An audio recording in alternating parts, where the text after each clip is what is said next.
It's not a bird, it's not a plane, it's Superhero Slate. It's a modern podcast where we talk about everything that's great, like movies, TV, superheroes.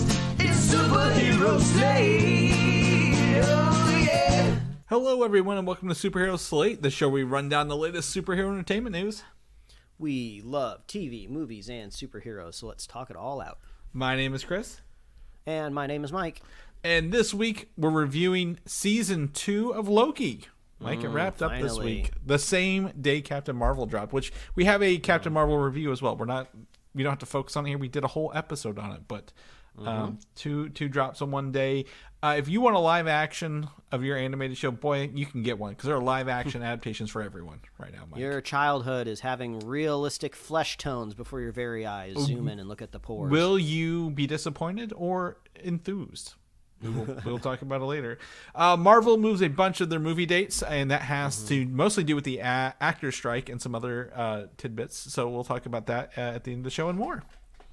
You know, usually at the top of these episodes, I usually just kind of like set the scene and the atmosphere for just like the time of life right now. But I feel like I blew that all in our Captain Marvel review intro, where I was just like, oh yeah, we're full on into fall, cozy times. We're going to talk about a movie. So I would say we get a little more fall here in the Midwest, right? You guys don't get as much color changing. No, just in the trees. the temperature changes, and maybe something will be on fire. I didn't tell you. I woke up this morning. I was saying to my friends, Patrick's this weekend. We played some board games. Thank you, Patrick. I know you're listening. It was a great time. 30 degrees outside the house where I was this morning. Was not expecting chilly. That. Yeah, you're over there like 60, and I'm under a blanket. No, I'm like, we could use 30-degree temperatures, because there is a freeway out here that has that's elevated, and the city often rents space underneath them for like storage of like like municipal things, or maybe business adjacent things. So one part of the freeway had just an ungodly amount of wooden pallets under it, and they caught on fire. What? And it shut down like that part of the freeway. The flames got so big and hot that they're worried about the structural safety of that portion of the freeway. And like if that just goes down for like a couple days or a couple months, it's going to be madness out here. So the lesson here is don't store a bunch of flammable stuff under your highways. Like, how dumb is that? yeah, well, that's pretty stupid. I agree with you there. So I don't think cold stops fires, but at least a little moisture. Maybe send a little moisture in your way to get that going. But yeah, it is the fall season. My wife took this weekend the opportunity to put up our Christmas tree. So we are getting there. It's fine. It is a huge tree, Mike. Our living room has vaulted ceilings. Yeah, I think you've seen some videos. I'm willing to compromise with these pre-Thanksgiving Christmas crazies. Which I know listen to the show. Oh yeah, absolutely. And I love y'all, but you're crazy. Yep. Let's compromise. If you're going to put the tree up before American Thanksgiving, at the very least, swap out the ornaments for like turkeys or pumpkins. Like I think that's because I'm not saying pine trees don't exist before Thanksgiving, but like I think that would be fun. Top of your tree with a turkey at least. I'll let you take that new tradition, take it home, take it to the head of the family. Yeah, I'm not a big Christmas celebration decoration kind of person, but I was like, we have a huge tree. I don't know when we're gonna have another weekend when we're home, and I don't want to be doing this on a weekday. So if you want to put it up, go right ahead. Trees, everything else is still Halloween, by the way. Those decorations did not get put up yet, so we've got some work to do. But it's fun to have that up there. And I was kind of talking with a friend this weekend about Christmas Hallmark movies, right? Getting my Chrisflix server ready with a nice playlist or a live channel of Christmas movies 24/7 to get ready for people. But we have to get to Thanksgiving. And that means it's planes, trains, and automobiles times a year, Mike. I didn't get a chance to watch it, but that's on my list to do it. Instead, since me being traveling and watching, Loki and Captain Marvel this week, you had some time to watch another movie here. And I can't tell if the spelling's correct or not, but I'm excited to hear more about this movie. Yeah, correct. As far as I assume it is I correct. saw it spelled the ERIAN the other day, and I was like, huh. Well, either way, I think that might be a fighter, but yeah.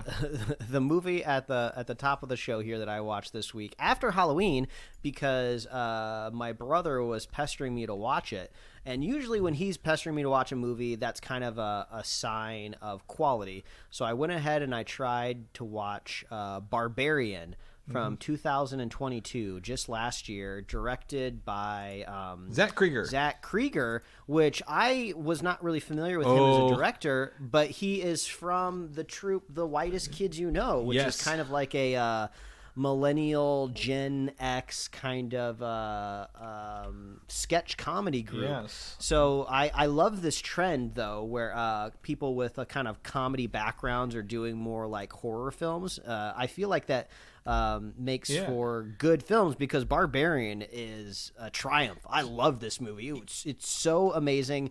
They do so many clever things where, whether you are kind of more sophisticated within watching horror movies or whether you're fresh or not, they're kind of playing to you on two different levels. You know, the first act of the movie is all about whether this one character is or isn't a red herring. There's really insightful and crazy flashbacks and forwards, and it's just great overall. The suspense is crazy and through the roof. The film ends in this great, like, just awesome. I don't want to spoil anything. I don't want to give anything away. I don't want to set up that there's some sort of like crazy mind-boggling twist, because that's not exactly what's going on here. But it's a fun ride. Go check out Barbarian. It's streaming, at least right now, on Max. I don't know if that'll change at some point in the future. But great recommendation. I'm glad my brother was pestering me to check out Barbarian. I would love to just talk about it on the podcast just over and over again in detail, because it has so many fun moments in it. But I got that all out of me because my wife does not like scary movies. She cannot handle them, and I knew the second I started watching this movie, she wasn't going to be able to handle it. It's a very realistic, scary kind of movie too. Yeah, so. but the plotting is so interesting that I was just like, can I just tell you beat by beat everything that happens in the movie? Kind of like when I listen to a really interesting podcast and I just tell you everything that happened into it. And yeah, she told me even just her hearing it from me was giving her secondhand like scaries. So I feel like go check out Barbarian. Really, really fun. Highly recommend it. Check it out. Let me know what you thought, because I had a great time. Chris, you need to go watch it. Chris, you watch this. I'm way too. You probably watched it on my server, didn't you? Because I downloaded this last year. So no, I didn't. I watched it legally on the Mac service that I pay for. Yeah, I downloaded it last year, so I'm familiar with it. I understand. I know the plots. I just don't. I don't care to watch horror films. It's not my thing. So. But I will say the other thing that's not in our show notes, Mike, that if you are not wanting to dive into that, I forgot Scott Pilgrim's Takes Off comes out to Netflix this week. The anime is coming out on Friday. Oh yeah, that's right. We gotta check that out. Because you reminded me, it's not in our news, but the Netflix's what is it week? Not to dumb. It's the other one. Geeked Week. Yeah. So the Rebel Moon trailer literally just dropped. We're not going to talk about it in the show, Mike, because I don't want to watch the trailer live. But so there's some other stuff still dropping out. But I forgot Scott Pilgrim comes out on Friday, so we have that. But yeah, if you don't care, I'm just going to jump into our first news here. We've been on the mic for a long time with our Captain Marvel reviews, but the actor strike, the SAG-AFTRA strike, is tentatively over with an agreement in place. Now, again, as we talked about with the writer strike, tentatively means it has to go to the members to be ratified, voted for, and ratified before it's agreed. So this is a good thing, right? This is great. I know immediately. I think it was like Wednesday or Tuesday or Wednesday when this came through. Like literally. This is not any indication of it, but like Marvel was trying to push the actors out in front of people as soon as they could, because they didn't even do a red carpet for the Marvels, right? Because no one could go to it, so they were trying to push the actors out as like Thursdays and Fridays, simply because the movie was opening. It was kind of interesting because just like any other person in the world, you follow celebrities on social media, right? And you kind of forgot that, during the summer, they weren't promoting anything because all of a sudden, all of these celebrities were just posting all of these things that they had been working on or they did work on. I started following a lot of the actors from One Piece after I watched that first season. And I totally was oblivious because, like, why are none of these actors, like, tweeting or posting stories about their time on this show? Like, it was great, very well received. I don't understand why they're also radio silent. But then then at the second this was over, I was getting all of this One Piece stuff, behind the scenes content, and all of my feeds. I was like, I'm an idiot. Yeah, because they couldn't promote it all this summer. Yeah, they couldn't do anything movie related, so they're putting. I mean, I always enjoy the hot ones, right, with all the actors, and we didn't get any hot ones for Marvels. I think that would have been great with some of that stuff. That actually is really funny. If you look back at the most recent season of Hot Ones this summer, it's like all athletes or musicians. There's no actors in the lineup at all. Yeah, so really glad that, I'm glad this is over. I'm glad they're getting what they need to be successful. I know the big hang up has always been on AI likenesses, so it sounds like they've gotten a good deal to protect that from the artists and actors involved. So good for them. Hopefully we get to see some more stuff. With that, we're going to talk later in the show. A lot of studios started locking down dates again. They were like, all right, actor strike over. We're going to put hard dates down because we now know when we can resume production on everything. And we'll talk about what that means later. But first and foremost, let's take a trip to a property, Mike, that people have been burned on before, but I think after the success of One Piece may now be happy for, and that's the live-action Netflix Avatar: The Last Airbender trailer that came out. Mike, I've still not finished the show. I'm in book 3 still. This might give me the push to finish it, so I might do that. So you watch this trailer. I think it looks fantastic. It looks like things I've seen in the show. It gives me good vibes. The actors are there. The effects are there. How are you feeling about this? Yeah, I would say cautiously optimistic. I would think anybody with a brain that loves the franchise as much as I do would be the same, right? You said we've been burned by M. Night on the feature film, right? So, I mean, everything looks great. I've seen a lot of really cool, like, carousels on Instagram fan accounts of doing, like, shot-by-shot comparisons from the trailer to the, I want to say anime, but not anime. Because the animated show. Yeah, the animated. So, like, yeah, it looks great. It just all comes down to execution, right? I mean, visually, it looks like they got enough budget to match the fantasy world, so that's a good start. I didn't think the brother, what's the brother's name? Sokka? Is that his name? The actor they got him actually, like, looks just like the animated version, and he's like the most animated character in there, right, with his face and so I'm like, they nailed this guy's casting as well. Yeah, it is weird, like, looking at, like, a real human face, and I'm not familiar with the actor at all, but I just look at him and go, like, oh, yeah, you can definitely be goofy. Yeah. Like you have that goofy-looking face, so that's good. That's everything. Momo freaked me out a little bit. Momo, if you're not familiar, is the flying lemur that is in the animated one. Just seeing it translated to real life was kind of nightmare fuel, but I think maybe once I see it in more context, maybe I'll enjoy it a little bit more. Appa's very imposing with all of the fur. Do you think it kind of like puppetry to me a little bit? A puppetry, like the little dude. What's his name? Oh, I mean that would be delightful. If we add a little bit more of that. But also, like, looking at this and also coming off of One Piece, I'm like, oh, this looks like the care that went into One Piece feels like the care has been given into this as well. Yeah. And they didn't whitewash all the actors like Shyamalan did. So yeah, we are also kind of reaching this era, and this is all due to the competition in the streaming wars, is that you can finally start to adapt some of these really high fantasy things on a TV budget, even though, like, the phrase and definition of TV budget is not really the same of what it used to be, right? The thing that I am worried about, though, right, is it going to be good? And if it is are they even going to be able to finish it, right? Yeah. They have this whole Avatar Studios that Paramount and Nickelodeon have whipped up, but I believe it has nothing to do with this live action.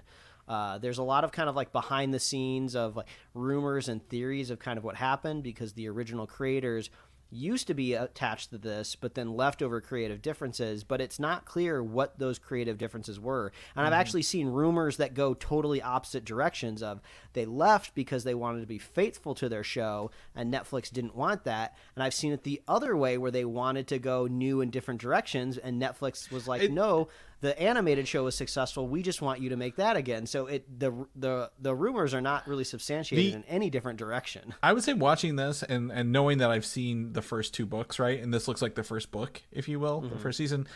This looks exactly like what I've seen in the show. So I would say that second rumor sounds more realistic because I'm like, this doesn't look like there's any variation on anything I've seen. Like, I'm like, yeah, I know that shot. I've seen this. I know kind of what they're referencing here. Yeah. So, but it looks amazing. I keep going. I've got it pulled up here. I'm going through a couple frames here and there. It looks fantastic.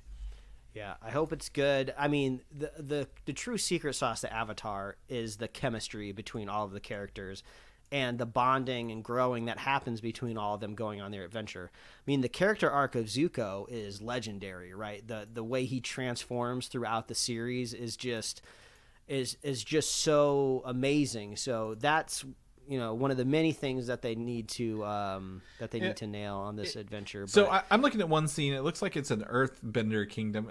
It was Aang's friend when he was younger, and he becomes like the crazy king. Boomy. Yeah, it looks like they're doing that in here as well. His town, because I see like where they rode the things down the it was not an aqueduct, but it's like a ramp that goes down throughout the city. So it looks like they're in there. So things I see, I mean, I'm not the best person to qualify this, but as the general audience who they have to win over, I feel confident in this, Mike. I feel pretty good about it. It's coming on quick too. I don't know if this was delayed at some point in time or maybe it should have been out already, but I feel like this is coming out February 22nd. Like, yes. I feel like that's soon. Like, that's just right around the corner. Yeah, and who knows? Again, maybe they filmed some of season 2 already or something like that as well, and maybe they were like, well, we'll see what we can get done.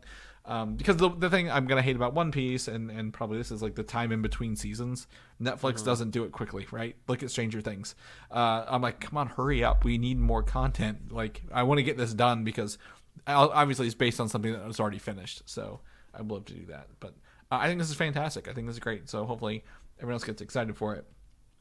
In cautiously optimistic news, Mike, Legend of Zelda. Nintendo has officially announced a live-action movie of Legend of Zelda coming after the huge success that was the Super Mario Brothers movie this year. They're diving finally into the Zelda IP. Mike, the cautious comes from that Sony Pictures is producing this film, and Avi Arad is one of the main producers. Getting his little hands in it. So talking this out, Avi Arad has done some horrible things, but he's also done some good things. He gave us like the first Spider-Man, right? The Raimi Spider-Man. He suggested the Spot as the villain and across the Spider-Verse as the second one. But at the same time, he also ruined Spider-Man. So and other stuff. He helped with the MCU early on, right? He was part of that with Feige. So he's done good things. He's done bad things. Boy, this is very confusing. So I have very, very mixed feelings about this. I mean, I feel like having this animated would have been great. Like, imagine if they could have gone with maybe kind of an experimental art style like they did with Mutant Mayhem or Into the Spider-Verse. Take it from a slightly more mature angle and approach, which seems to be growing, out there in the animation industry. That could have been amazing. Yeah, well, I'm going to go ahead and say here. So I like the animated. Like, what if it was animated over the real world, like maybe Kingdom of the Planet of the Apes trailer we watched last week? Yeah, the characters are like animated, right? Because they obviously it could have they're humanoid. Been like very high fidelity or something. Like, there's a lot of things that they could have done with it. So going straight live action, I feel like now you have to surpass this fantasy hurdle part of it, right? Because one of the really awesome things that animation does is it helps you perform this magic trick of engrossing people in a fantasy world that you don't have to try as hard to kind of establish, right? We're already our guards are already down a little bit because we're watching it in a different medium. So yeah, let's go on this fun Hyrulean adventure, right? But Also, at the same time, like, if it was animated, I definitely don't want it done by Illumination, right? I want it taken with some serious, because Zelda is it's a dramatic story. This is not just like a Mario plumber jumping on a mushroom. And Sony have had success lately with The Last of Us, right? TV show, live action. What was I feel like there was another movie, Gran Turismo. I don't think that counts, but. Yeah, so this is very interesting that they're working with Sony Pictures. Wes Ball, who is directing Kingdom of the Planet of the Apes, is why I brought this up, is going to direct this movie. So when you think they say live action, do you think maybe there is the opportunity as live action world animated CG high CG characters? Well, I mean, even if it is live action, everything encompassing the characters are going to be heavily visual effects, right? All of the monsters basically are going to be computer generated. Ganon would have to be. Yeah, or like you have to I'm sure Ganon could be like a mixture. Like you could approach Ganon from the same kind of angle that you approach Thanos in a way, right? Too. I feel like once the production of this gets rolling, everyone is going to be on the lookout for what is the angle of the story, right? Are we looking from the approach of Breath of the Wild, Tears of the Kingdom, which is the most recent and most critically acclaimed? Or do you go more classic because it's the story that most people are familiar with and comfortable with, and a little bit simpler of a jumping off point of just kind of like classic hero's journey? So I mean, I think you are right. Like, this does not exist in a world where Mario doesn't come out before it and crushes it. Right. So I think that paves the way. Yeah, and I'm glad it's not just another Mario style movie either. Like if they were like, hey, we're gonna do animated Zelda and it's done by Illumination, I would have been even probably less hyped, if you will. So I don't know. We're gonna listen to it by ear. If you look up Wes Ball, the director, he tweeted like 2015. He's like, I will never ever get to direct a Zelda movie, but if I did, here's what I would do. And then here he is, like 6-7 years later. Oh, I gotta dig up that tweet. Yeah. I saw it. I saw it come up this earlier this week. 13 years, actually, it was 13 years. Boy, did I undersell that. I found it. Yeah.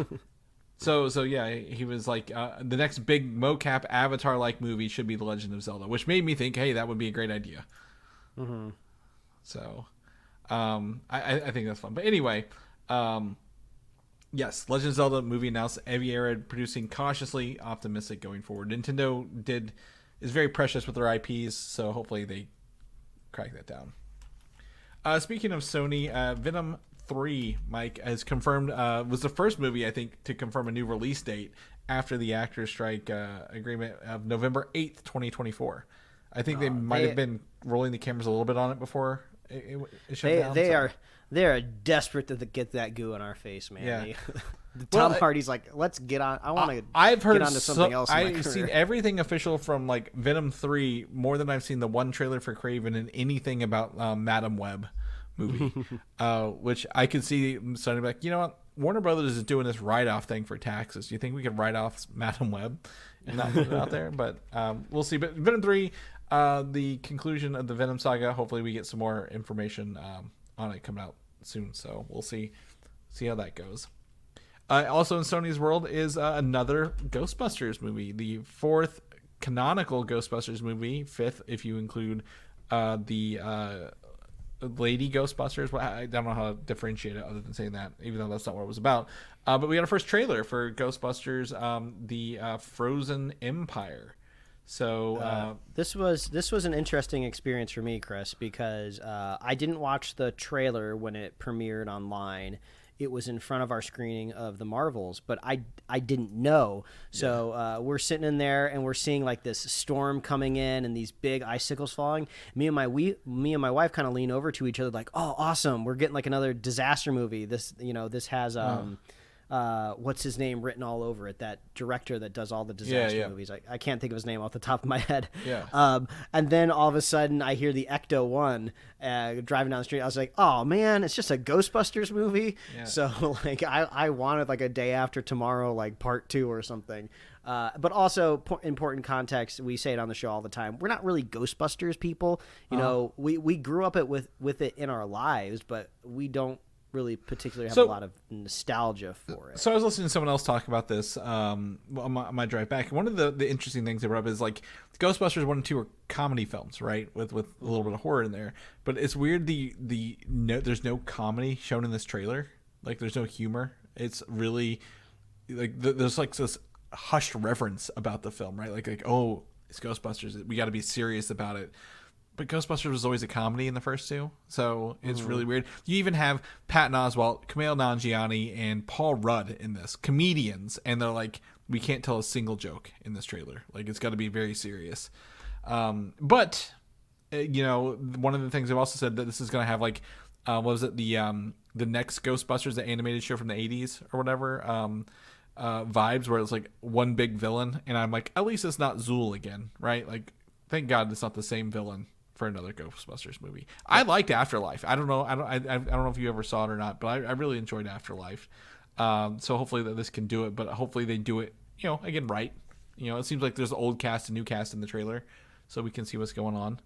I thought the title overall is kind of interesting, right? It kind of almost feels like they're adapting like a really popular like comic book arc, like when we get these Marvel movies like Civil War or Age of Ultron, right? We're like, oh, it's based off a comic book, but in kind of a franchise like Ghostbusters, you kind of expect them to be maybe following a more specific narrative with like a number 2 or a number 3 after it. So like Frozen Empire does seem kind of out of nowhere, but refreshing, I suppose. Yeah, I thought they would be maybe lean more into like a cold pun, like ghosts and cold puns, because Afterlife makes sense, right? Like, oh, ghosts, Afterlife, boom. Frozen Empire doesn't really ring true.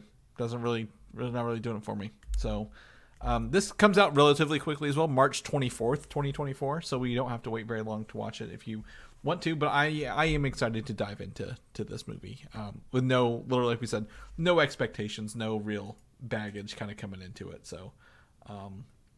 Buckle up, Buckaroos. We're going to have a good time with that one. Also announced this week, I think it's Lionsgate, maybe. One of the heads higher-ups was interviewed. They're like, yeah, we're writing another John Wick movie and like 4 other spinoffs. I'm like, oh, man, that sucks. Like, what, you're about to milk this thing dry, aren't you guys? Yep. I haven't heard a single person say anything about that streaming Continental show that came out. Like, it made absolutely no cultural impact in any way.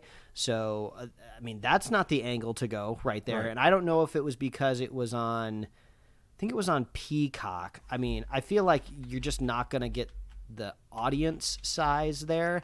But a lot of these streaming studios are selling their content off to be repurposed like on Netflix. So I don't know, maybe when the Continental eventually hits Netflix, alongside of, it gets the rights to the other John Wick movies, maybe everything starts to pop off. I don't know. Yeah, no one's watching Peacock. Let's all be honest here. Unless you're like just putting The Office on repeat kind of thing, so you're not doing that.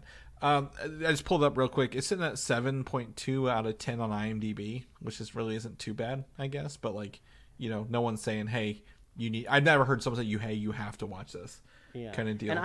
And I don't really know what the current state of affairs is with Keanu Reeves and John Wick. I feel like I saw like a quote somewhere recently. I don't know if it was fact checked, or I obviously didn't look into it because I need to practice more media literacy, but it was that he was begging to be killed at the end of the 4th movie because it not like he was over it, but he's getting pounded by flights of stairs every time he's in these movies. So maybe he would like to. Maybe I've not heard anything about him saying no, he doesn't want to do it. Okay. And then we also have, the other thing is I think the big one is the Ballerina movie, right? With that's still coming out. I forgot about that. June of next year. So we've got will Ballerina set something up? It says it takes place between the events of John Wick 3 and 4. But like, will us, as we said, do spinoffs reinvigorate anything, or do they do more damage than good? Right. So, I mean, I would say narratively, world-wise, there's still plenty of gas left, right? We have not seen the high table, as it were. We've only seen kind of emissaries from the high table. There's tons of little interesting pockets. The world is great. Yeah. Like I would take a video game in John Wick universe, probably more than a movie.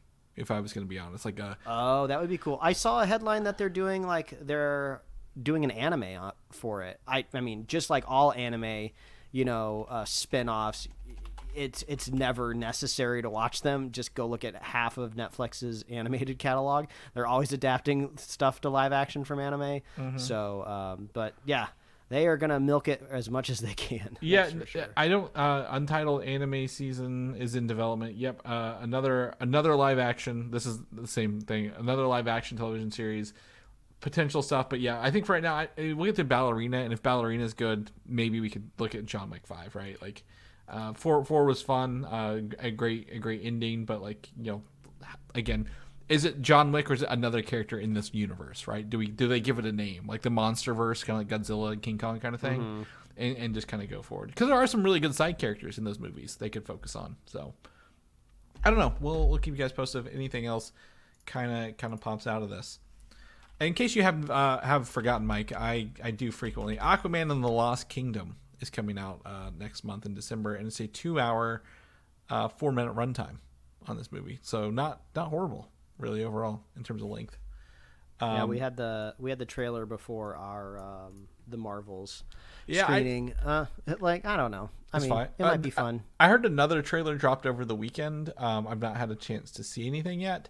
But with the actor strike was going on when I wrote the notes through the middle of the week, there have really been no promotions for this either, right? Like we talked about, we're going to talk about the Marvel's box office. Like, Jason Momoa is a big name, big guy, right? Like you want him out there doing stuff. You want him on your hot ones, Mike, eating wings because, mm-hmm. he's probably pretty fun. But like, how much promotion are we missing because they can't get the actors in to do this stuff too? So I keep forgetting this thing happens because they just play that one trailer. I'm like, well, let's see some more stuff. But I plan to watch the next trailer and maybe see if tickets are on sale eventually, because I will watch it for the show. We'll watch it for the show. But 2 hours and 4 minutes is a pretty good time. That's a pretty good time. Maybe they have a good popcorn vessel. Maybe that'll get me back involved. Get me in there. Moving on, Disney Plus and the Hulu, the combined app, is coming March 2024, according to Bob Iger on an earnings call this week, right? I believe it's an earnings call. There is a beta coming in December for people who already have the bundle. So I do not. I think you do, right? You have both. Yes. So you might be able to... Recently acquired the bundle. So yeah, I'm kind of curious functionally how that works. Like, are they just going to take the best of the best from Hulu and pull it into Disney Plus? Or are they literally trying to merge both catalogs 100% so they can phase out the second app? I mean, Iger did say on his quarterly earnings call that he does really like the robust ad system that has been built in the Hulu. So, I mean, I don't see what kind of stops you from kind of like copy pasting that into Disney Plus. I don't think you literally need Hulu.com, up and running in order to use that. But so I would appreciate one app. That would be nice. Well, so it's gonna be a split app, and I'll tell you why. Because of the live TV, Mike, and Hulu. That's why. So when he talked about the ad tracking stuff, that's live TV ad tracking, not necessarily regular ad tracking. Because my job as a marketing person, I've dabbled in the Hulu live TV app. It's very easy to use, which is scary. But like you can target, like if I work for a local company, I want to put ads in my market, I can put the zip codes or area I want to focus on and track the number of views and content. So he is right, it's very powerful. But I still think due to the Hulu live TV, like there will never be Disney Plus live TV, right? It'll be Hulu live TV. Until probably maybe 2025 where I'm wrong and everyone's merged together. But I think that's what we're going to get. But if you get that beta, Mike, I want to know. I want to do some walkthroughs with you, see how it works. All right, I'll let you know. He also made a shot across the bow at Netflix or Warner Brothers, saying that they will not be licensing their core content to Netflix in lieu of like the Justice League movies, the Snyderverse stuff coming to Netflix last week, which is like so funny because that's either Zaslav saying, "Oh, I will absolutely sell my core content to anybody because we need money," and their financial earnings, I believe, were either the day before or the same day as Disney. And the market took a totally different approach to Zaslav's earnings because they tanked. after their call. So Zaslav is either saying, I will do whatever it takes to make some money, or he's saying that the Snyderverse movies are not core content and he does not think they are a unique selling proposition. There's more than just the Snyderverse stuff. I just use it since it's film for the show. But that also kind of goes along with that they are making stupid decisions over there because of that Wile E. Coyote Acme movie that was scrapped. Written or co-written and produced by James Gunn, who's running their DC Studios, Mike. And they still scrapped it. So it looks like no matter how much weight you think you have over there, they will cancel literally anything. Despite that movie doing positive test screenings and being, I think, was it 99% done, I expect that to leak online. Like, you think we're going to leak the Wile E. Coyote Acme movie? That would be nice. I mean, hopefully somebody's got it on a jump drive somewhere. Well, I think this one, because they've people like the composer shared music. The director was talking about it, so it's just Warner Brothers is really driving away a lot of people right now. So we'll see if anyone actually goes to work for them going forward. We're going to shift into Marvel for the rest of the show. Let's talk about What If. Season 2 has been confirmed for a holiday 2023 release on Disney Plus. Mike, I don't have the dates, but we kind of guessed probably around Christmas-ish. Was the last What If, was it a binge model as well? I can't remember. Yes. I don't think it was. I don't think they've done any binge over there. It's upcoming, so hopefully maybe it'll be a binge model, because I'm not waiting 9 weeks to watch What If episodes, Mike. I don't care enough about the show, to be completely honest. They're fun if they're different, but I just don't care enough to watch them all at once. So hopefully we get a nice drop on Disney Plus for the holiday. Nice little What If package, Mike, on our doorsteps. And now that the actors' strikes are over, rumor is that casting on Fantastic Four will be announced as early as this coming week.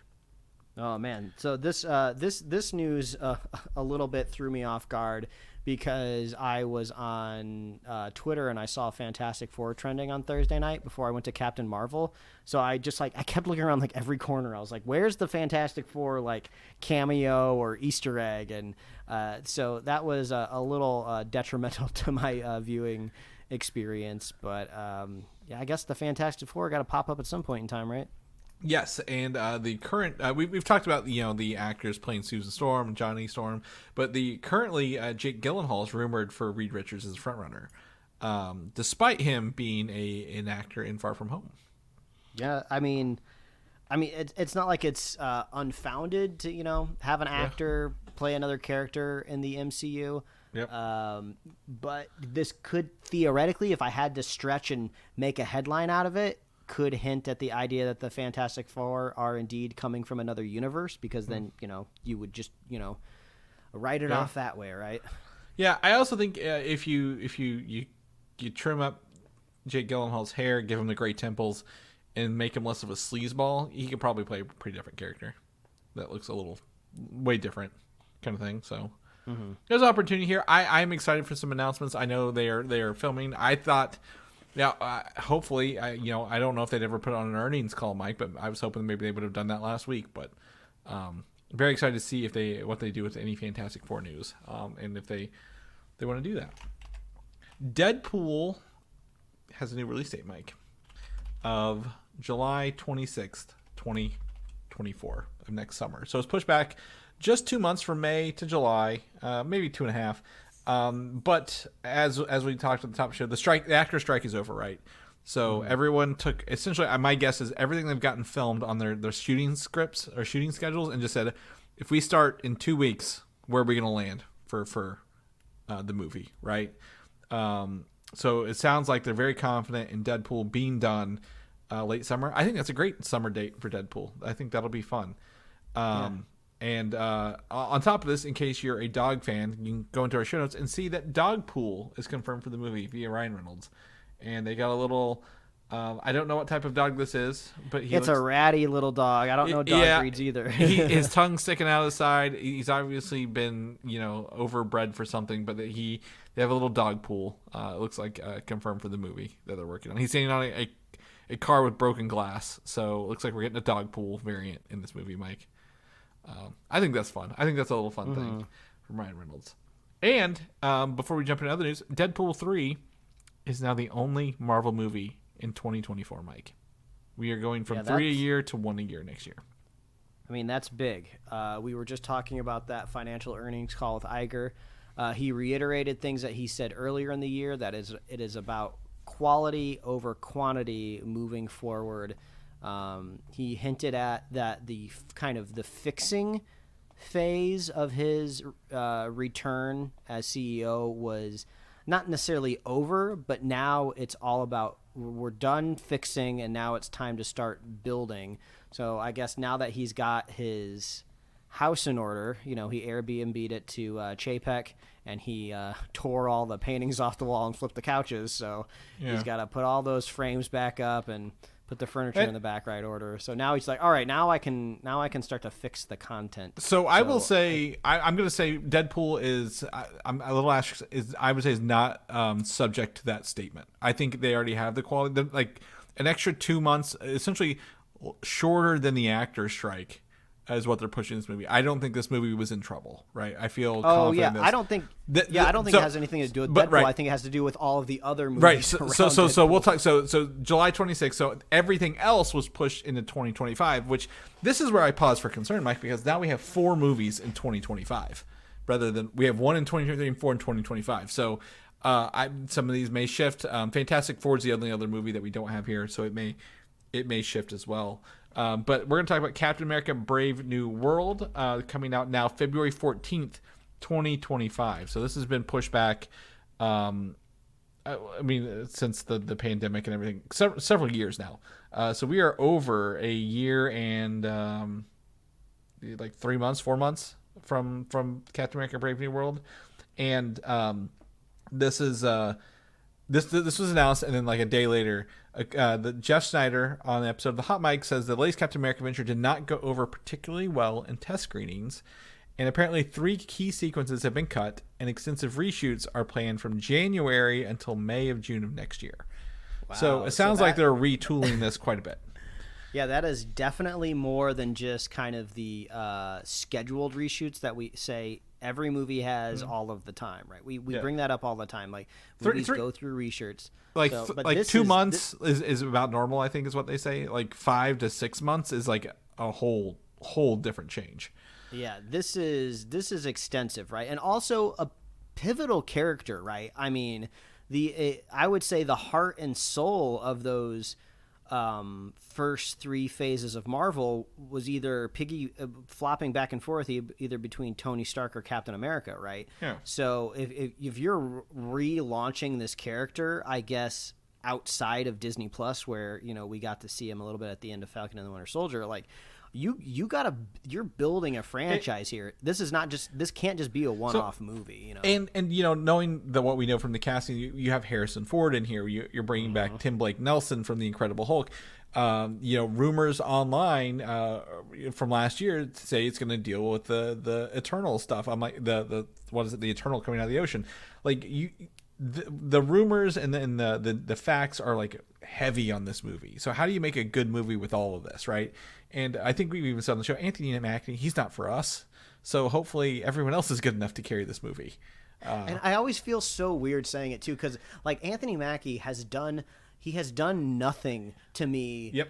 Not unlike who played Iron Fist, Finn Jones? Is it yeah. So like I don't know, like sometimes like just like an actor just on screen just not vibe with you in any particular way. Like I can't explain it. Like I'm sure. Yeah.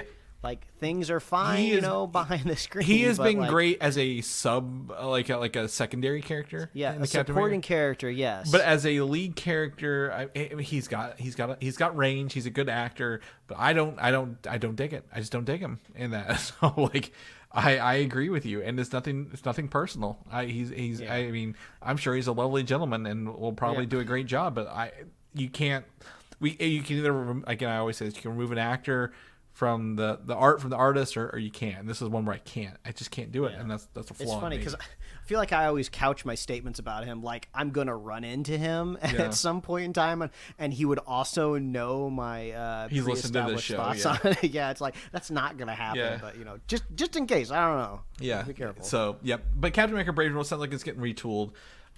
Next up, Thunderbolts moved to July of 2025. This movie has not even been filmed yet, so I think this is just a production thing, Mike. Like no other news has come out about this movie, so I think we're fine. Yeah. But I mean, that's good though, because that means this is going to fall under the cone of kind of like the new Disney Marvel stratety, so we can really hopefully see some. It'll be 100% non-Chapek crafted. Now, I will say, I think they're also keeping this date because something in Brave New World has to spin into this movie. Like they are marrying these two movies no matter what we do here. So like I think Captain America: Brave New World with Thunderbolt Ross, played by Harrison Ford, is going to roll into this movie somehow. Yeah. Because also not to mention Elaine from The Office. I can't remember. Julie Dreyfus. Valentina. She was introduced in Falcon and the Winter Soldier, so you do have that crossover there as well. And also, I feel like we have to have like an asterisk. So every time like we are blaming Chapek for something, I feel like we're almost more just like placing blame on just the era and the time in general, because I don't think just one person, has the power. The regime. Destroy. It's a regime, if you it's will. in general. But I don't care. He's like a rich, wealthy executive, and that has to work again for the rest of his life. I don't have to feel bad. The horse is dead. We know it, but we're gonna keep beating it. Believe us. Yeah. Also, Blade has been pushed back to November 7th, 2025. This is also just in the same production line. Like these movies were always in this order, and now they're just confirmed to be in this order again for November. So hopefully we will actually get to see a Blade movie, Mike. Possibly. Hopefully. I mean, eventually I would love to get something tangible out of this film, because every time anyone has to talk about the movie in an article, it's just always a screenshot of his character from like Alita Battle Angel, wearing the glasses. Just like this is the one time where we need like the Photoshop artists or even the AI bros to really just crank out the image generation. I just need something else visually different than him in the sunglasses. Oh yeah, absolutely. It's the same thing. Everyone's like, "Oh, new Blade photo." I'm like, "No, it's not. It is not from that." And then he'll probably look way different even. Like I hope he does. So all right, so on Thursday the Marvels release in theaters, and we did a whole review episode on it, so I don't want to beat this with a dead horse, because we got to talk about Loki season 2, right? So for lack of a better term, it's not doing well at the box office, but we put a bunch of asterisks in our review episode, which I'm going to link here in the show notes, that you guys can listen to about, it's not just because the movie's bad. It's not because, there's a vocal minority out there. There are tons of things going on. Actor strike, economy, people, last time we saw Nick Fury was Secret Invasion. People are just kind of, I'm over, being burned on Marvel films. But I'm just going to go ahead and put it out there. I had a really good time. I thought it was a refreshing film. And I would just recommend it to anyone who's like, should I go see it? I'd say yes, you should go see this movie. I think you'll have a lovely event there, because it is the most, as I said to Mike, the most comic book ever brought to life in a movie. Like it's very much, if you put it in a comic book form, it would be perfect. Like just flipping through the pages, having a good time with the things. The actors are super strong. Again, everyone I've seen, I've not heard anyone fault Iman Vellani as Miss Marvel at all, Mike. Like everywhere I've read, she's an absolute treasure in this movie, and I think we both agree with that. So absolutely agreed. Mike, do you want to give your quick speed review of this? Yeah, Kamala Khan, easily my favorite part of this film by a mile. She just brings so much energy and cheer, and just the feelings that we all used to have when we were watching those early phases of Marvel, when we see our favorite heroes on the screen. She brings that energy that we desperately want to recapture when we see and meet our favorite heroes. The personal dynamics and the emotional stakes of the characters are by far the most successful part of the movie. And then a lot of the plotting and like technical drivers that are moving the characters forward could use a little bit of a polish and a cleanup, but overall I had a good time watching the film. We don't traditionally like really officially rank any of the Marvel movies that we review, but I would say this falls pretty safely in the middle of the pack, which Chris, you reminded me is like 30 movies. Yeah, it's like 33 movies at this I would point. say, if you're in the middle, maybe towards like the top half of the cream, I would say that you're in a good spot. It is, again, I think out of the last 5 Marvel movies, this is probably right in the middle. Like Guardians, Black Panther 2 is really hard to rate because I'm like, I don't know how this fits in here because it's such a heavy movie on like loss and emotion. I'm like, it's pretty good. Right there, and then below it are Ant-Man and Thor: Love and Thunder. Like, it's better than those movies. So second best movie this year, third out of the last 5 Marvel movies. Pretty easy to stay. So yeah, pretty solid. So like we were saying, we can pretty easily recommend this one. Hopefully, box office rebounds a little bit in some way. I honestly would be surprised if we see some sort of sequel, like a third installment. I feel like, especially after the box office reception, this is definitely not the last we see of Captain Marvel, but or the other characters. Yeah, it is kind of hard to imagine, like, Captain Marvel 3. They might team her up in a different conglomeration, right? Well, I think that goes back to all the Marvel things. Like we only have so many dates and so many movies and so many characters. If you want to introduce new ones like Fantastic Four and X-Men, you're going to do that, and you're not going to get a Captain Marvel 3. But if Captain Marvel, the Marvels made $1 billion, they would really shift that around pretty quick. But I don't think there's a hole cut out for Captain Marvel 3 unless they do say, hey, we're going to give you a swan song and we're going to go all out kind of thing. Thor Ragnarok shouldn't have been a thing, right? Thor 3 should not have been a movie based on Thor 1 good, Thor Dark World sucks, but like Ragnarok came out on a good note. So maybe they could find a way to maybe take the budget down, make it a medium budget film, and give her a swan song if you want to. So so let's go ahead, Mike, if you're good, let's jump into Loki season 2 review. Finally. So 6 episodes have come and gone, 6 weeks. We haven't really talked about it, off the air much either. So we'll do that. I think I'm just going to go ahead and say from now full spoilers. Because you can't talk about a TV show without doing full, like what do people know, what do they not know? And it's been 6 weeks, so you've had plenty of time to watch it. If not, come back later, go watch it, come back later and listen to what we have to say about this. Because I think early on, again, full spoilers, a couple weeks ago, I think maybe the first week, and we were like, oh, this is firing on all cylinders. I think it was the second week because you were gone the first week. But we came back, we're like, oh, this is great. It picked up right where it was. We are loving Loki season 2. Mike, did that continue throughout the show for you? Man, the TVA is single-handedly the most interesting thing happening in the Marvel Universe, I might say, of all time, across all of the phases. It's just doing so well, and it's so interesting, and I feel like it's so good just standalone on its own. Like, you almost don't even need any superhero powered things happening, and a lot of that doesn't happen in this show. I mean, yes, like Loki is like a god, a wizard, whatever you want to call him, but for the majority of this season, and whenever they're in the TVA, they have like the powers on like lockdown. There's power dampeners.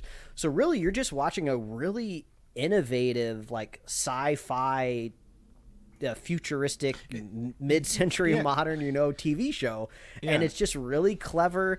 The performances, the acting is great. I love the addition of like the new characters of OB and leaning into some of these other like TVA agents as well. Obviously, the TBA, to be decided, Jonathan Majors. Well, don't touch on that yet. Let's not get into that. We don't know what's happening. We don't know what's happening there, obviously. But I loved his performance as what do they call his character? Victor Timely. I loved Victor Timely. So yeah, everything is like popping off. It's great. I love it. What an amazing like finale. Like Chris, when was the last time something Marvel Disney Plus related came across and I was texting you like, wait, what night of the week does this air? I gotta make sure I catch this the second it's ready. Like the last 2 episodes or the last 3 or whatever, like I was on my couch, West Coast, 6 p.m., ready to go, ready to watch these because I was like hooked in. It's been a long time since anything Disney Plus has done that to me outside of like maybe Andor. Yeah, so I agree. I think Loki season 2 continued the success and quality of Loki season 1. And I would say from the beginning they said that this is a 2-season show, right? Very much from the beginning, even though it has different showrunners for season 2. Season 1, they were like, this is a 2-season thing. We know what we want to do with it. And having that vision, that ability to say this is the end and this is what we're working towards, really kept this tight and to a point, didn't it? Like it really was it's a very tight show. They know what they're doing. I don't feel there's wasted episodes or wasted time, pun intended, for this. But like you got, if you look at all 12 episodes, it's literally just one big go, right? You can watch from start to finish here because literally episode 1 picks up where season 1 leaves off, and they just keep going, and it's really great. I think Tom Hiddleston as an actor in the 14 years he's been doing Marvel since Thor 1 has been a treasure, and seeing his character evolve and transcend the different ones. And this character is obviously a variant Loki, right? Because he was brought from the Battle of New York and watched his history as the other characters. So it's not the original Loki, but like seeing him evolve and be like, yes, I want, I care about people now. I want to save my friends. I'm not trying to take over or be the king of anything, really. He's like, I don't want people to admire me because of me leading them, kind of deal. And it pays. I think that ultimately pays off in the end of the series with that. I think my disappointment this season is the Renslayer / what's her name, Miss Minutes characters kind of got shafted, I think, towards the end a little bit. They just didn't get enough time, but what can you do with 6 episodes and so many characters already? They were the consequences of that. But this show, again, I think you and I have talked, beautifully shot, beautifully designed, set decorated, right? All the periods come together. All the different scenes, the spaghettification effect, which is essentially the new dusting effect, if you will, for Marvel. Yeah. You're going to see that everywhere for a while. And one of the things, and we'll talk about this at the end, more towards the end of this review here, is the Jonathan Majors as Victor Timely. He can play all Kang, He Who Remains, Victor Timely, all the other council versions, and I don't see, I see him a little bit, but he can like mold into this other role so well that I don't see that it's just one dude playing all the roles. And we kind of see it there at the end when we get Victor Timely and He Who Remains in the last episode. I'm like, I forget they're the same actor because they got different haircuts and they have different things. He even talks differently as Timely, so I'm like, he's a really good actor, and hopefully, it's going to be a huge loss if things don't work out. But at the same time, I'm glad for what we got with him because he did such a good job at it. He's making big decisions and big choices with those characters, and I don't even care if they are not even like paying off. Like he commits to it either way. Like the stuttering for Victor Timely at first got on my nerves a little bit, but it grew on me a little bit, so I don't know if that's just the charm that's coming from his performances, but yeah, it really, really worked for me. Yeah, the emotional core. I mean, that's just storytelling in general, right? Whether you're telling a funny story, dramatic story, a scary story, you just have to empathize with the characters that you're seeing on screen, and they have really taken the character of Loki through an arc on this show for sure. He showed up as a spoiled prince brat that didn't care about anyone or anything, and then by the end of it, it was like the end of Scott Pilgrim of congratulations, you've earned the power of like friendship, and self-introspection. Like it's just so great. Yeah, exactly. And one of the things this season, it's hard to talk about without the end because everyone's talking about the end of this show, right? Where Loki literally sacrifices his freedom to be with the people he now cares about, to go be a true god, the god of time, and literally break the infinite loop that is Victor, or I guess He Who Remains, the one true timeline. He breaks it to create his own and and holds all those strands together and keeps everybody alive and watches over them. But it's a thankless job, right? Nobody knows he's doing it at the end of the day. And it was cool to see, he grew him. He used his magic to give him a good suit at the end, right? A nice green suit with the horns that he always wanted. The Yggdrasil, the world tree visage, whenever you look at the timelines, was great. The tableau of him at the end, finally in that gilded throne, holding just existence together. Like, I don't know if that is from a comic book splash page, but it is 100% influenced from the vibes of just turning that page and just seeing it all splayed out in just beautiful ink and color detail. So I really commend them for finding just that really visual. And then you pan out and you do get that tree visual as well. And I think they did something really, really smart. I think one of my favorite things about the final episode, and it was just not really like a throwaway line, but it was just a little bit of he was just like, Obi, if I wanted to learn everything about theoretical physics, how long would it take me? And he's just like, tell me how long. He's like, oh, it could couple centuries. Take centuries, and he was just like, did you forget that, like, I'm a god? And that actually I think was really, really helpful, because I think if you take a normal, like, human being, right, that has the power of time travel, right, and maybe when they're in this, like, time travel state, they're not aging, right, it's hard for me to imagine a normal human being having the patience and perseverance to go hundreds of years learning something and going in a cycle. But since he is a god and has already lived so long, like, his perception of time is already different than maybe most human beings. And just living as a god is also just different too. So I think that really pairs really well, because I kept thinking about that when he grabbed all of the branches and trees, like, to sit down, because I was like, oh yeah, if he has the ability to just dedicate him hundreds of years to himself of just trying to learn theoretical physics, like, yeah, I can actually see him to manage to do this. Maybe not forever, but I think I don't know if B-15 said this, or it was somebody else, or if it was Sylvie, of like, oh, he's giving us a chance now. So I loved that, like, idea of, like, sacrifice and everything, and it was just the visuals, like, so cool, man. Like, I don't know if we're supposed to interpret that tree literally or figuratively. Well, I think it could be both. Like, right, it's called the World Tree.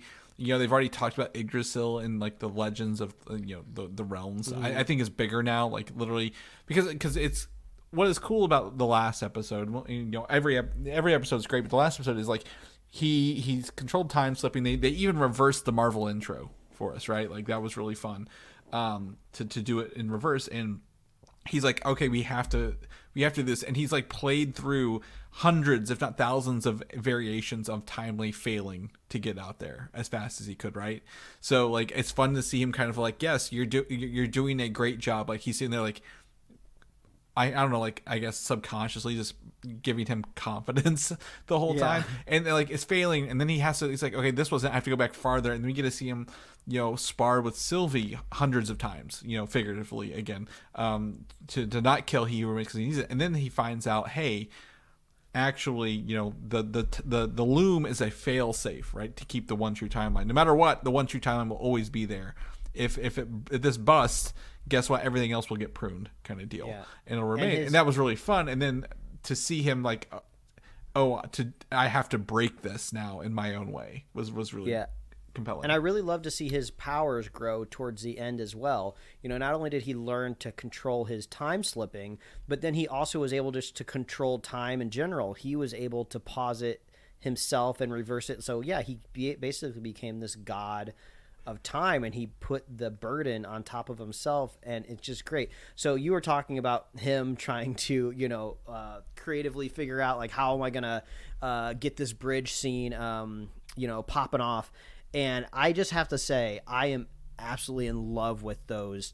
I'm calling them spacesuits because that's the most analogous thing, I think. I love how big and puffy they are. I love the gigantic corrugated tube that comes off of the back of them. I am just in love with the visual. And this is my call to Sideshow Collectibles or Hot Toys, whoever needs to hear this. I want this highly detailed, like 1/16 scale figure or whatever it's got to be. It's just so cool, and I love that we just got to see more and more and more of it towards the end, because he just had to run this scenario over and over. It was just great. He's like, don't set it down, it'll fall off. I was just about to say that. Now, what did I tell you? It was just so cool. Yeah, it's really fun. Everything about, I mean, if I am in charge of Marvel, if I'm sitting over there watching the performance and critical review and story elements of all of my different properties going on, not unlike the characters in this show looking at those monitors of the timelines and trying to figure out where things are going, like, to me, the obvious answer is like, you pivot the entire Marvel universe around like the TVA. It makes the most sense. It's the most interesting thing. It's the easiest way to kind of pivot into this like quantum universal branching type of stuff. We've already talked about it 100%. This is in Deadpool 3 already. You don't have to worry about it. However, I disagree. When they lean too much on one thing, that's where Marvel gets screwed over every time. Like, you focus on one thing too much, it's going to fail. And this is a great time to talk about Jonathan Majors, right? He remains Victor Timely, Kang, the Council of Kangs, right, as an actor. And this is where I'm going to point that Variety article last week that says, with the ending season of Loki, the last episode of Loki, they've screwed themselves. They're fucked because they didn't write themselves out of this actor. Well, after watching this, Mike, they have every absolute right to get rid of that. If Jonathan Majors is found guilty and they don't want to hire him, this episode can wipe him clean and put a new person in that role, right? Absolutely.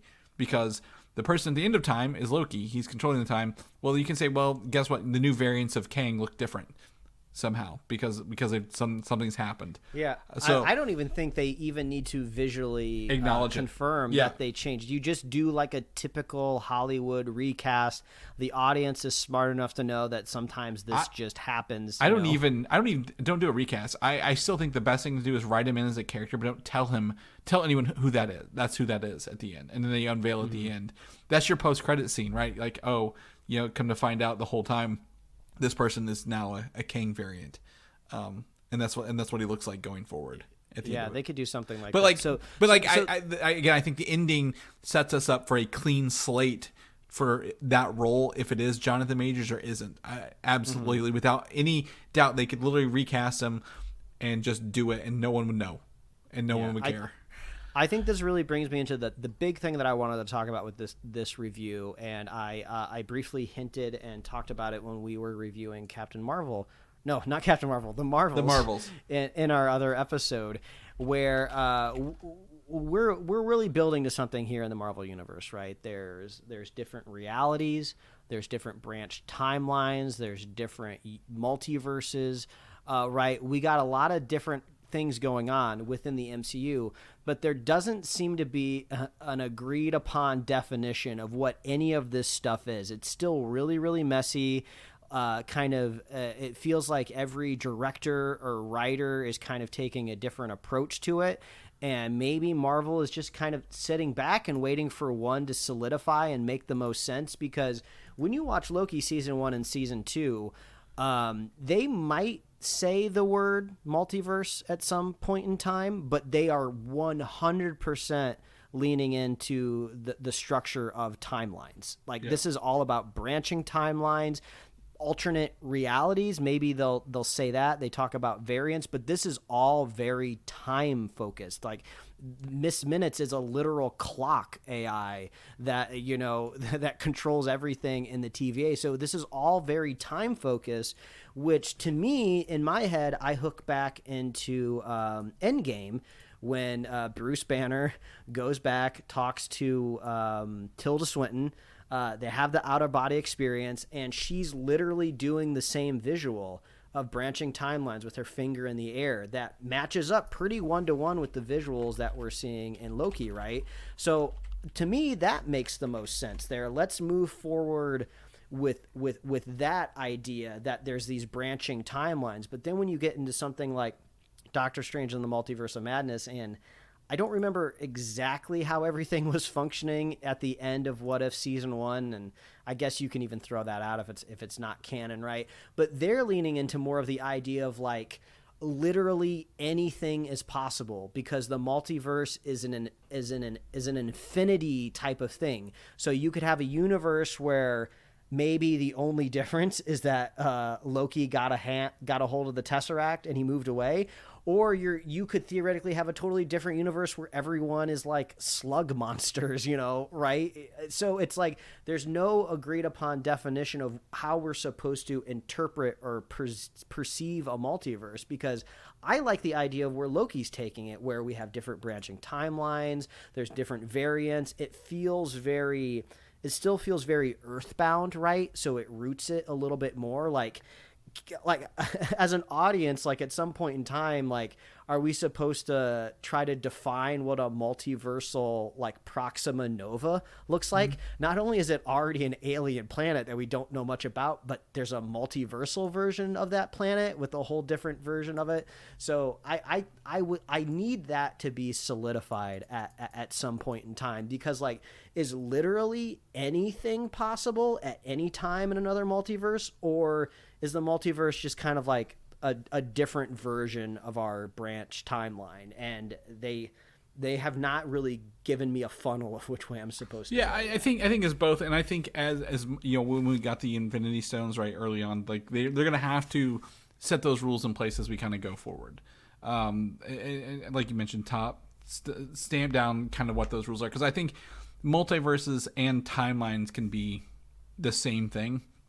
So branching timelines could be a branching timeline in the past. Again, imagine a change in the weather in prehistoric times causes what you mentioned, the planet full of slug like versions of us, right? Or like the alligator versions or something, and then branching timelines now create different universes. So it's an infinite number of things, and they haven't touched on it, but they do refer them as realms, universes, and timelines. So I think timelines and multiverses to me are the same, but you have to think about like timelines branching, like it's not just always going forward. You can go backwards and branch from there, right? And create bigger, like your tree is always getting bigger towards the bottom as you kind of get down there. So yeah, I mean that's a whole nother question too that we've brought up before, like the different realms. Like, is there a multiversal version of that place that Shang-Chi goes to in his movie, right? Or is that like its own isolated thing, and multiversal versions of that can't exist? It's just such a big heady topic that I feel like you really gotta sit down and really put down a piece of graph paper, right, and lay out how you're going to tell the story, because if you watch that South Park special, Enter the Panderverse or whatever, they make a lot of jokes in it about how people are exhausted and tired of multiverses already. And I disagree. I think if done well, they are not. But exactly, because I think of the most effective one, which is Everything Everywhere All at Once. A nice contained story. They laid out the rules of how the multiverse works, but they really make you care just about these specific characters and their journey through the different universes. All of the other people, these other infinite versions, don't matter. It's all about the specific character that we're following through it. But now Marvel is starting to introduce other characters from different multiverses. So like if they introduce us to a new character from a different multiverse, like I don't know, just for example, let's say Captain Carter survived her altercation and she was still out there in existence. Like, am I supposed to care about her? She's from a total another universe. Right. Like, yeah, I feel like I shouldn't have to emotionally carry the weight of these characters. And I also think you're setting up a lot of expectations for things that haven't happened, and you're creating events that aren't there yet. So let's see what they do with the movies first, and see if it even comes up to that. But I think they, again, to be successful, to get to Kang Dynasty, to get to Secret Wars, they need to set that down right a little bit. Like realms, I can get around because like they're just hidden, maybe in partial, like we just don't see them in our universe. Like they're there running in tandem, we just don't see them. But like multiverse and timelines, to me they are one and the same. A new dimension creates it, and timelines can branch off from that. So it's like you have just huge like kind of like a tree, right? Like you have the base, and then it just starts branching. Those branches branch, but like you have an entire one limb over there is the ultimate universe. One limb over here is the main universe. Another one over here is like a steampunk universe, kind of, right? And then there's timelines within those even. But the idea is that it can get infinite is overwhelming at the end of the day. But I do believe I've been reading still through the Marvel Universe timeline book, and they've been explaining it a little bit by a little bit, but that's farther down the book because I haven't got to the Loki yet, so or Avengers. So we'll talk about it. But overall, I think with the rules they have set up and everything they've done in here, the show is a nicely contained show and gives a wonderful ending. If we never see Loki again, which I doubt, we will probably see him in Secret Wars. I think this is a great send-off for that character. If we never see him again, he came and did what he wanted to do. I'm sad that it's not a big screen version of it, right? But I think him getting his own 2-season show, 12 episodes, is very, very well done at the end of the day. Yeah. It is kind of hard to imagine that we don't see these characters again. I mean, we see Renslayer in that like garbage dump dimension where the monster is supposed to come eat her, but you know, the last scene we end on, she has a very like kind of perseverance painted all over her face, like she's not going to let this thing take her down. And you know, we've seen her do the impossible, so I could see her surviving that and coming back. We see the TVA trying to like right the ship. You know, Mobius, you know, we got, you know, we wrapped up his arc a little bit, right? But I feel like, you know, does he pop up in Deadpool 3? I mean, that would be the rumor. Pretty cool. I'd like to see. I'd like to see that. So yeah, it is hard to imagine that all of this is wrapped up. I want to see them again. We definitely got to see Tom Hiddleston again. Yeah, I think if he that gets can't one be the more, last time we see it. Yeah, I think if he gets one more where he saves all of time by merging everything into one timeline going forward, the reboot, if you will. I think that would be great. But yeah, overall, I think there's some, you mentioned some good things set up here. The TVA exists. They've explicitly stated that He Who Remains and his variants do not know who they are or what they're doing yet, so they can operate, you know, in the background and build an army to take him down, right? That's what we've talked about rumored wise for the other shows. So I think that kind of lines up. I think we'll get more of them, but you know, at the end of the day, like, this has been a really good stepping stone forward, but also a good, hey, you know, Loki, you have come a long way from your, you know, trying to kill your father in the first movie because you found out you were adopted. So also, fun fact before we end, Loki came out, the season finale the same day Marvel's debuted, and his wife is actually the actor who played Dar-Benn in the Marvels. So they're the only married couple to have Marvel debuts, new properties released on the same day.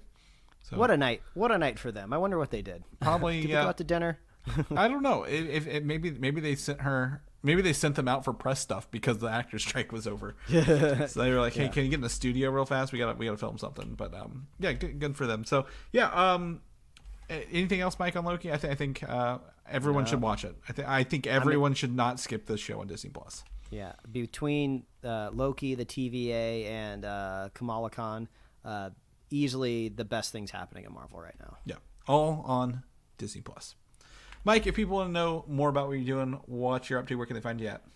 Well, they can find my webcomics at liferewardsrisk.com. Chris, if people want to catch you, where are you? Find me on Instagram, Valdan87, VALDAN, or Video Game Systems of the same name. If people know more about our show, listen to the Marvels review, or get ready for our upcoming Aquaman and the Lost Kingdom review, or just our regular weekly episode that we do every week. Where can they find all that stuff at?